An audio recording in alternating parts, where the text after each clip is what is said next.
नमस्कार, अपना उत्तराखंड में आप सभी का स्वागत है। मैं हूं नीलू। करते हैं खबरों की शुरुआत। सबसे पहले खबर दिल्ली देहरादून एक्सप्रेसवे की, जहां पर इसी साल लोकार्पण हो सकता है। सूत्रों के हवाले से खबर मिल रही है कि प्रधानमंत्री मोदी इस एक्सप्रेसवे का उद्घाटन 17 दिसंबर को कर सकते हैं।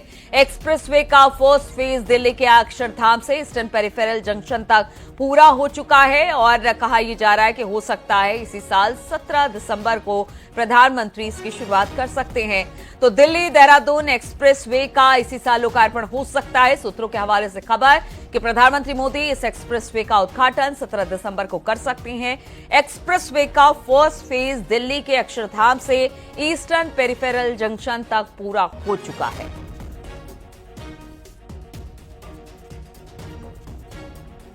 और देहरादून में आज से 10वीं वर्ल्ड आयुर्वेद कांग्रेस का आयोजन शुरू हो गया है। केंद्रीय आयुष मंत्री और सीएम पुष्कर धामी ने कार्यक्रम का उद्घाटन किया। वर्ल्ड आयुर्वेद कांग्रेस ने 58 देशों के डेलीगेट्स ने शिरकत की। वहीं एक्सपर्ट, डॉक्टर, रिसर्चर भी शामिल हुए। वर्ल्ड आयुर्वेद कांग्रेस में सीएम पुष्कर सिंह धामी ने कहा कि उत्तराखंड योग और आयुष की भूमि है। सीएम ने यह भी कहा कि हम हर जिले के एक गांव को आयुष गांव के रूप में विकसित करने जा रहे हैं। इसके साथ ही जिले के एक गांव को आयुष मंडल गांव बनाया जाएगा। आदरणीय प्रधानमंत्री जी के मार्गदर्शन एवं सहयोग से हमारी राज्य सरकार भी प्रदेश के अंदर आयुर्वेद के प्रचार प्रसार के लिए लगातार कार्य कर रही है, निरंतरता से काम कर रही है। वर्तमान में हमारे राज्य में आयुष पर आधारित 300 से अधिक आयुष्मान आरोग्य केंद्रों का संचालन हो रहा है। ई संजीवनी पोर्टल के माध्यम से 70 से अधिक विशेषज्ञों द्वारा आयुष परामर्श प्रदान किया जा रहा है। हम प्रत्येक जनपद में 50 बेड और 10 बेड वाले आयुष चिकित्सालयों की स्थापना कर रहे हैं। हम प्रत्येक जनपद के एक गांव को आयुष मॉडल गांव के रूप में स्थापित कर आयुर्वेदिक जड़ी बूटियों के उत्पादन को भी बढ़ावा दे रहे हैं। इसके साथ ही हमारी सरकार द्वारा प्रदेश में उत्तराखंड आयुष नीति को लागू कर आयुष निर्माण, वेलनेस, शोध, शिक्षा और औषधि पौधों के उत्पादन को गति प्रदान की जा रही है। हल्द्वानी में मुखानी काठगोदाम रोड पर दो कारों में जोरदार टक्कर हो गई। यहां पर एक मेन रोड से जा रही कार को गली से आ रही कार ने जोरदार टक्कर मार दी। आप तस्वीरें भी देख सकते हैं किस तरह से एक दूसरी गली से आ रही थी, वहां पर गाड़ी तेजी से गाड़ी आगे सामने से आ रही थी और इसके बाद जोरदार टक्कर हुई। टक्कर इतनी जबरदस्त थी कि दोनों कारें टकराते हुए काफी दूर तक चली गई। घटना में 3 लोग मामूली रूप से घायल हो गए हैं। घटना पास में लगे सीसीटीवी कैमरे में कैद हो गई। गाड़ियों की टक्कर इतनी जबरदस्त थी कि आवाज सुनकर लोग घरों से बाहर चले गए और कार सवार के बीच नौबत मारपीट तक जा पहुंची। हालांकि पुलिस ने पहुंचकर मामले को शांत कराया। कार एक्सीडेंट का सीसीटीवी भी अब सामने आया है।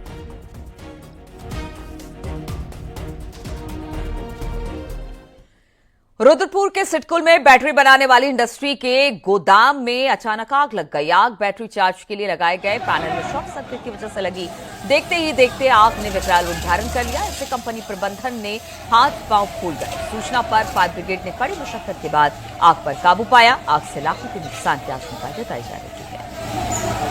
के आसपास यहाँ पे पैनल है, आरआर इंडस्ट्री है बगल में। उनके जो पैनल में आग लगी थी, आग से शॉर्ट सर्किट हुआ। शॉर्ट से ना बगल के जो इंडस्ट्री है बगल वाली, उसमें आग पकड़ ली। उसमें कार्टन में और उसके जो प्लास्टिक का जो वो था आपका बैटरी का कवर, उसमें आग पकड़ ली। देहरादून में देर रात पुलिस और बदमाश के बीच एनकाउंटर हुआ। पुलिस चेकिंग के दौरान मुठभेड़ हुई जिसमें बदमाश घायल हो गया। घायल बदमाश को अस्पताल में एडमिट करा दिया गया। मांडूवाला में पुलिस और बदमाश के बीच एनकाउंटर हुआ। पुलिस ने एक बाइक, तमंचा, कारतूस बरामद किया है। मुठभेड़ में घायल बदमाश क्लेम टाउन का हिस्ट्री शीटर बताया जा रहा है, जिस पर गैंगस्टर समेत कई मामले दर्ज हैं। भीमताल के सिलौटी पंत में वन विभाग की टीम ने बाघ को पकड़ा। उसकी इलाके में जंगली जानवर के हमले में एक महिला की मौत हो गई थी, जबकि एक महिला ने बमुश्किल अपनी जान बचाई। पकड़ा गया बाघ 4 साल का नर है, जो पिछले कई समय से इस पूरे इलाके में घूम रहा था। इससे यहां दहशत बनी हुई थी। कल देर रात इस बाघ को पकड़कर वन विभाग ने रेस्क्यू सेंटर भेज दिया है।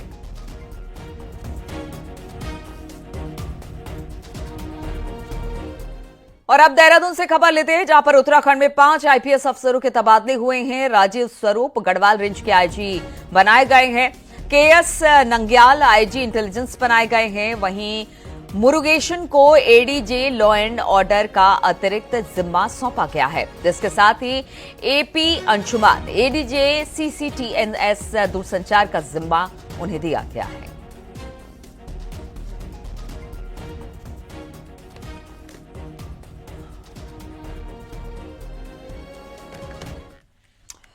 और रुड़की में अग्निवीरों की भर्ती चल रही है, जहां पर अलग अलग जिलों में युवा पहुंचे हैं। उत्तरकाशी और चमोली जिले का फिजिकल टेस्ट हो चुका है। मेडिकल की प्रक्रिया चल रही है। 21 दिसंबर तक अग्निवीर भर्ती चलेगी। वहीं भर्ती में आए युवाओं के लिए प्रशासन ने पुख्ता इंतजाम किए हैं।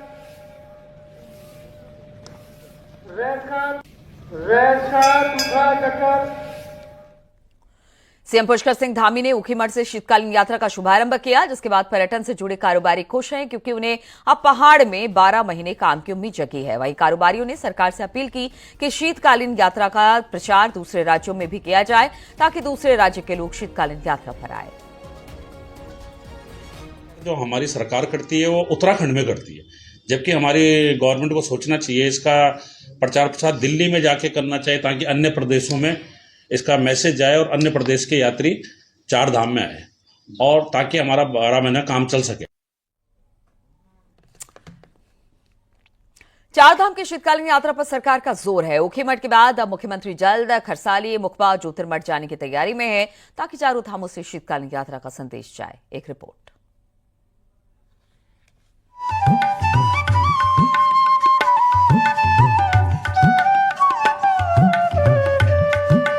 चारधाम की शीतकालीन यात्रा को मुख्यमंत्री प्रमोट कर रहे हैं। रविवार को ऊखीमठ से शुभारंभ के साथ तीर्थ पुरोहित भी खुश हैं। तीर्थ पुरोहित चाहते हैं कि मुख्यमंत्री ऊखीमठ के साथ बाकी 3 जगह भी आए, जिनमें खरसाली, मुखबा और जोरतीमठ भी शामिल है। गंगोत्री के तीर्थ पुरोहित जल्द मुख्यमंत्री से मिलकर मुखबा आने का न्योता देंगे। पुरोहितों का कहना है कि धामों में यात्रा को बढ़ावा देने के लिए बड़ी पहल है। बिल्कुल निश्चित तौर पर ये भी बहुत बड़ी पहल है, और मैं तो माननीय मुख्यमंत्री को मिलने आया हूँ और मिलूंगा आजकल में, और उनको आमंत्रित करूंगा मुखबा में, जहाँ शीतकालीन यात्रा हम चाह रहे हैं कि 18 तारीख को फिर हम लोग और बढ़िया से कार्यक्रम किया। उन्होंने ऊखीमठ में कर दिया है, तो उसके लिए भी उनको बहुत बहुत धन्यवाद। ये बहुत अच्छी पहल है, इससे पूरी यात्री वहाँ पर आएंगे। जी, शीतकालीन यात्रा को बढ़ावा देने के लिए मुख्यमंत्रियों ने मंत्रियों, विधायकों और संगठन के नेताओं को यात्रा पर जाने के लिए कहा है। वहीं खबर है कि जल्द मुख्यमंत्री खरसाली, मुखबा और ज्योतिर्मठ भी जा सकते हैं। शीतकालीन यात्रा को और प्रोत्साहित करने के लिए अब यमुनोत्री के खरसाली में, गंगोत्री के मुखबा में और बद्रीनाथ के ज्योतिर्मठ में, जोशीमठ में से भी इस यात्रा का जल्द ही प्रोत्साहन करने के लिए आदरणीय मुख्यमंत्री जी और माननीय मंत्रीगण यात्रा में शामिल होंगे और यात्रा को प्रोत्साहित करेंगे। पहली बार है कि जब 4 धाम की शीतकालीन यात्रा को इतना बढ़ावा दिया जा रहा है, तो तीर्थ पुरोहितों से लेकर कारोबारियों तक को उम्मीदें जागने लगी है। इसीलिए तीर्थ पुरोहित चाहते हैं कि कम से कम एक बार हर धाम में आकर शुभारंभ का काम मुख्यमंत्री करें। दीपांकर भट्ट, न्यूज़ 18, देहरादून।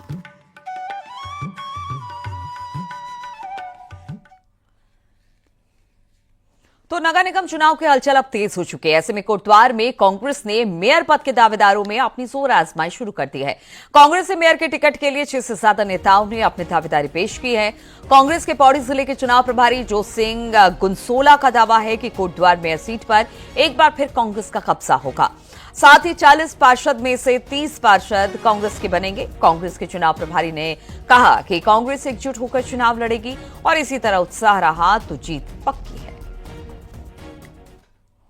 यहाँ पर मेयर सीट के साथ साथ जो है 40 में से जो है 30 पार्षद जीतने के लिए जो है अपनी कुव्वत रखती है, क्योंकि इतना बड़ा उत्साह है।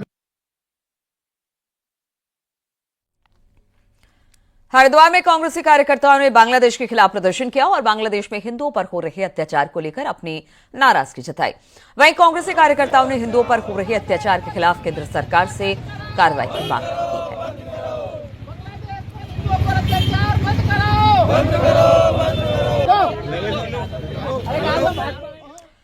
हरिद्वार के श्यामपुर थाना पुलिस ने नशा तस्कर को गिरफ्तार किया। पुलिस ने आरोपी के पास से 300 ग्राम चरस बरामद की। आरोपी गुड्डू बाहर से चरस लाकर स्थानीय लोगों को सप्लाई किया करता था। चेकिंग के दौरान पुलिस ने आरोपी को धर दबोचा। आरोपी श्यामपुर थाना क्षेत्र के चंडीघाट का रहने वाला है। पुलिस ने आरोपी के खिलाफ एनडीपीएस एक्ट के तहत केस दर्ज कर कोर्ट में पेश किया है।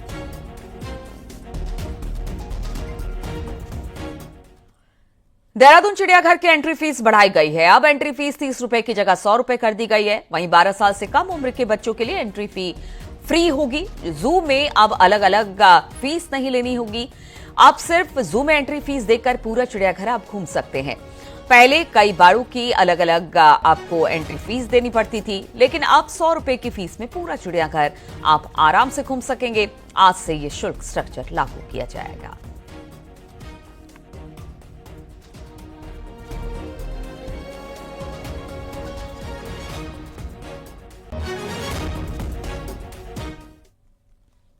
और पहाड़ों में कड़ाके की ठंड पड़ रही है। उत्तरकाशी में ऊंचाई वाले इलाकों में झरने जम गए हैं। पूरा जिला शीतकाल की चपेट में है। कड़ाके की ठंड से लोगों को भारी दिक्कत हो रही है। वहीं जिला प्रशासन की कई जगह पर अलाव की व्यवस्था की है। वहीं मौसम विभाग का कहना है कि आने वाले दिनों में ठंड में और इजाफा हो सकता है।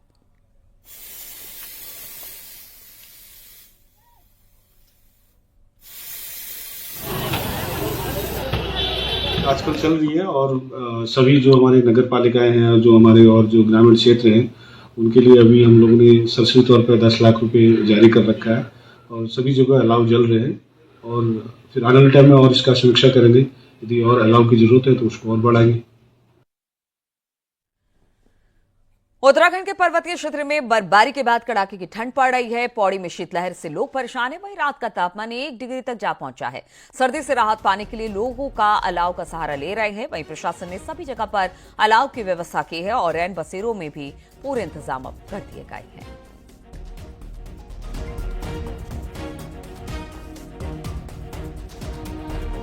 पहाड़ी क्षेत्रों में जो बर्फबारी हुआ उसका असर जो है कि पौड़ी जिले में भी दिखाई दे रहा है। जैसे शाम होती है हम लोगों को जो है कि अलाव का सहारा भी रहना पड़ रहा है। बच्चों को सर्दी जुकाम का सीधा सीधा असर देखा जा रहा है। जैसे कि महिलाओं को चारा पत्ती लेने में काफी कठिनाइयों का सामना करना पड़ रहा है। लगभग अभी 4 जगह और एक भी जगह हम एक्सटेंड कर रहे हैं, अलावा हो रहा है। और रेन बसेरा का भी हमने इंस्पेक्शन करके मैंने भी निर्देश दिया था। उस हिसाब से भी साफ सफाई साथ में साथ रजिस्टर हो गया और पूरा कंबल और हीटर का भी व्यवस्था किया है बस स्टेशन के पास में। पौड़ी के रामलीला मैदान में आयोजित हो रहे पौड़ी महोत्सव में कई सांस्कृतिक कार्यक्रम हुए। वहीं पर इस दौरान लोकगीतों पर लोग जमकर थिरके। 3 दिनों तक चलने वाले पौड़ी महोत्सव का आज आखिरी दिन है और आज शाम को पौड़ी महोत्सव का समापन हो जाएगा।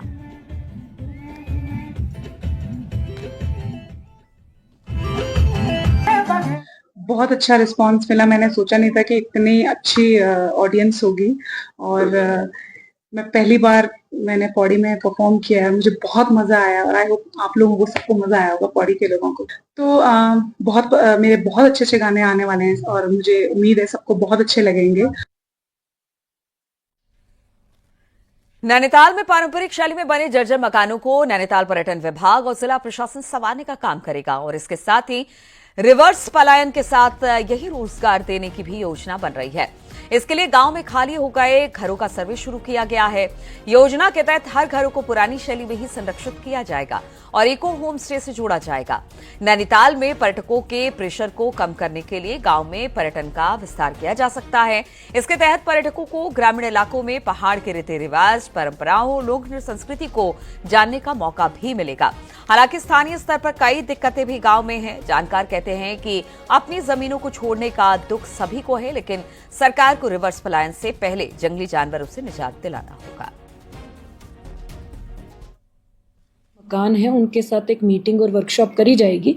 जो लोग इच्छुक होंगे उनको सरकार की विभिन्न योजनाएं हैं, सब्सिडी से आधारित योजनाएं भी हैं और अनुदान आधारित योजनाएं भी हैं।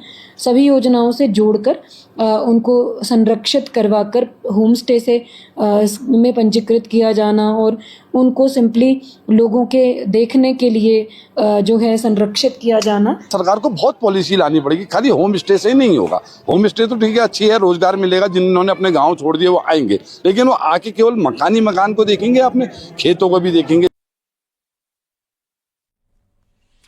उत्तरकाशी में एक ऐसा क्षेत्र है जहां पर दानवीर कर्ण की देवता के रूप में पूजा की जाती है। वहीं 24 साल बाद जब कर्ण देवता की टोली गांव पहुंची तो आस्था का सैलाब उमड़ पड़ा। देखिए जरा ये रिपोर्ट।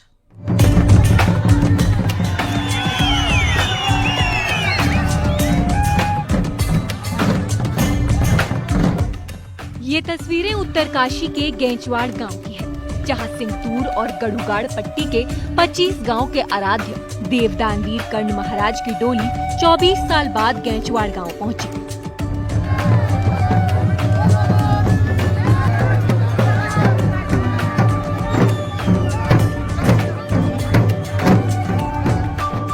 इस दौरान ग्रामीणों ने कर्ण महाराज की डोली का भव्य स्वागत किया।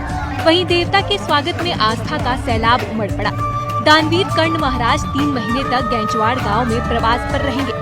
गैंचवाड़ गांव के साथ ही बड़ासू, पंचगाई पट्टी, रामा और सिराई पट्टी से भी बड़ी संख्या में ग्रामीण आराध्य देवता के दर्शन करने पहुंचेंगे। इस दौरान रात को देव डोलियों का पूजन किया गया और श्रद्धालुओं ने क्षेत्र की सुख समृद्धि की कामना की। 24 वर्षों में यहाँ पर ये भरमार जो होती है हमारी 24 वर्षों में यहाँ पर कर्ण महाराज यहाँ पर आए और विशाल भंडारा था यहाँ पे। सबसे बड़ी खासियत है 10,000 की भीड़ में एक आदमी भी शराबी नहीं मिलेगा। किसी भी घर में एक बूंद भी दारू की नहीं मिलेगी। मांस मदिरा बिल्कुल पूर्ण रूप से वर्जित है। ये परंपरा जो है आगे भी चलते रहेगी और बाकी जो लोग यहाँ पे आए हैं तो शायद वो सभी लोग जो है खुश है और मैं इस बात से जो है हमारा गांव जो है खुश है और आगे जो है ये कार्यक्रम जो है इसी प्रकार से प्रत्येक गांव में ये वनवास का कार्य चलता रहेगा।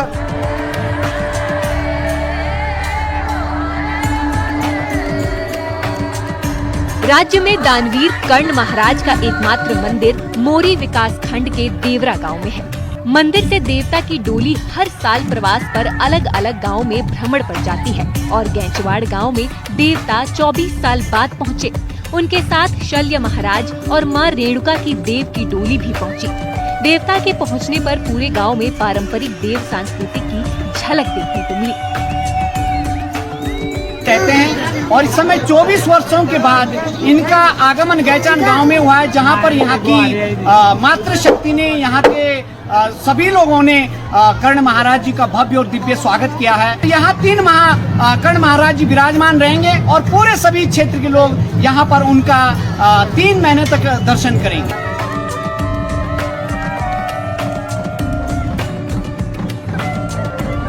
देवता के स्वागत में जहां पारंपरिक वाद्य यंत्रों की धुन सुनाई दी, वहीं ग्रामीणों ने देर रात तक कफुआ, रासों और तांदी नृत्य किया। कड़ाके की ठंड में भी लोगों के उत्साह में कोई कमी नहीं थी। उत्तरकाशी से न्यूज़ 18 के लिए बलबीर परमार की रिपोर्ट।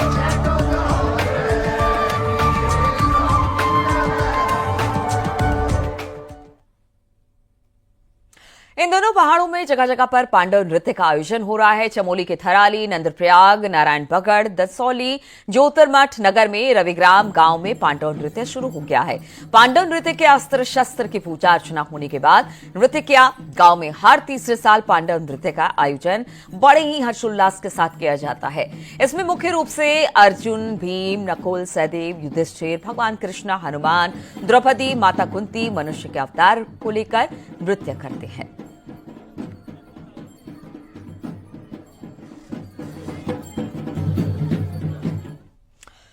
नवंबर महीने में उत्तराखंड में 2 बड़े सड़क हादसे हुए। पहला अल्मोड़ा के मारचूला में यात्री बस खाई में गिर गई और दूसरा राजधानी देहरादून का था।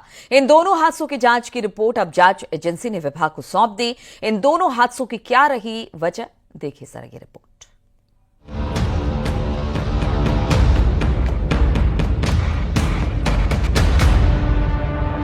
उत्तराखंड में बीते महीने 2 बड़े सड़क हादसे हुए थे, जिसमें अल्मोड़ा जिले के मरचूला में हुए हादसे में 36 लोगों की मौत हुई थी, जबकि देहरादून में हुए हादसे में 6 युवकों की दर्दनाक मौत हो गई थी। दोनों हादसे इतने गंभीर थे कि सड़क सुरक्षा समिति ने दोनों हादसों की उच्च स्तरीय जांच बेंगलोर की एक निजी संस्था में कराई थी, जिसकी जांच रिपोर्ट प्रशासन के पास पहुंच गई है। अल्मोड़ा बस हादसे की 16 पेज की रिपोर्ट। बस में ओवरलोड होना सबसे बड़ा कारण। जिस कारण ड्राइवर द्वारा ब्रेक लगाने और स्टीयरिंग में तालमेल नहीं बैठ पाया। ओवरलोड के चलते स्टीयरिंग फेल होना और सामने रोड मोड़ होना, साथ ही सड़क पर पैराफिट होना। रिपोर्ट में उपाय भी दिए गए हैं। ऐसे पहाड़ी इलाकों में ओवरलोड होने की संभावनाओं को कम करने के लिए उठाए जाने वाले कदम क्रैश बैरियर, गति सीमा संकेत, शेवरॉन संकेत और सड़क चिन्ह के साथ महत्वपूर्ण मोड़ पर उत्तल दर्पण और सड़क की सतह का सही से रखरखाव। देहरादून में हुए हादसे की 20 पेजों की रिपोर्ट।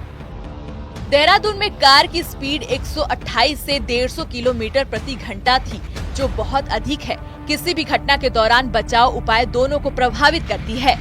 कार में बैठे किसी भी व्यक्ति द्वारा सीट बेल्ट का उपयोग न करना। वही उपाय भी दिए गए हैं कि क्या होना आवश्यक है।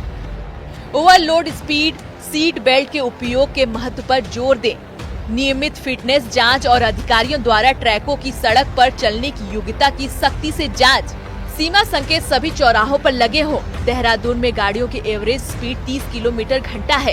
रात में रिफ्लेक्टर बैरिकेड्स होना आवश्यक है। सीसीटीवी आधारित चालान प्रणाली जैसी तकनीक का उपयोग करके गति और लापरवाही ड्राइविंग कानूनों को सख्ती से लागू करें। वहीं मामले में निदेशक यातायात अरुण मोहन जोशी का कहना है कि रिपोर्ट्स उनको मिल गई है और जांच एजेंसी द्वारा जो भी निर्णय दिए गए उन पर कार्रवाई की जाएगी।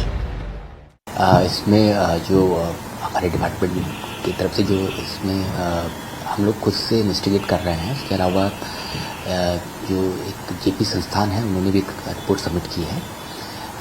इसको हम लोग एग्जामिन कर रहे हैं।